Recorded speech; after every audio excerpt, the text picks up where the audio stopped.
You cancel plans and feel relieved. You sit in a room full of people and feel completely alone. Someone asks you a personal question and your chest tightens, not because you don't have an answer, but because you do, and giving it away feels dangerous. A single figure sitting at the edge of a crowded room, surrounded by blurred silhouettes. You tell yourself you just don't like people, that you prefer being alone, that you're independent, strong, self-sufficient. But late at night, when it's honest, you know that's not the whole truth. You don't hate people. You're guarded. And there's a difference most people never examine. It shows up in small ways first. Someone compliments you, and instead of saying thank you, you deflect. You make a joke. You change the subject. Not because you're humble, because receiving something kind feels like standing in an open field with no cover. A hand reaching out, offering something soft and glowing. Another hand pulling away. Someone gets close to you. A friend, a partner, a coworker who genuinely cares, and you feel the warmth. You recognize it. But instead of leaning in, something inside you steps back. Quietly, automatically, like a reflex you never agreed to. You start reading people before they speak, scanning for inconsistencies, watching for the moment they'll disappoint you, not because you're paranoid, because you've been trained by experience to see the exit before you need it. And here's where it gets confusing. From the outside, you look cold, distant, maybe even arrogant. People say you're hard to reach, hard to read, hard to love. But inside you feel everything. Too much, actually. That's the part no one sees. You didn't build these walls because you feel nothing. You built them because you felt everything. And it almost broke you. A figure standing behind a tall, translucent wall, one palm pressed against it, another person on the other side reaching toward the glass. The guarded person doesn't avoid connection because they don't want it.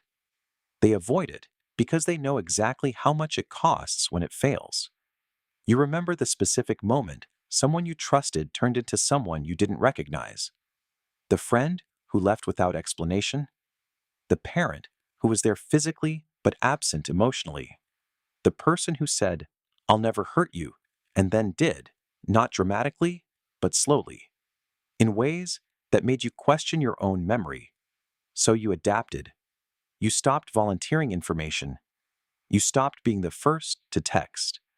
You stopped saying what you actually felt and started saying what kept you safe. And it worked. For a while. But safety became a cage. And now you're not sure if you're protecting yourself or trapping yourself. A bird sitting inside an open cage, the door wide open, but the bird stays inside. Here's what I need you to understand. Being guarded is not a personality flaw. It's a survival adaptation. Your nervous system learned, through real experience, that vulnerability leads to pain. So it built a defense system, an emotional immune response. In psychology, this connects to what's called an avoidant attachment pattern. It doesn't mean you're broken. It means your brain built a blueprint for relationships based on the ones that shaped you earliest. And that blueprint says one thing clearly. Needing people is a risk. A blueprint sketch on paper showing walls around a small heart shape in the center. But here's the reframe. The fact that you're watching this, the fact that something in you resonated with the word guarded, means a part of you already knows those walls aren't protecting you anymore. They're isolating you. And there's a part of you, maybe quiet, maybe buried, that wants to come out. That part isn't weak.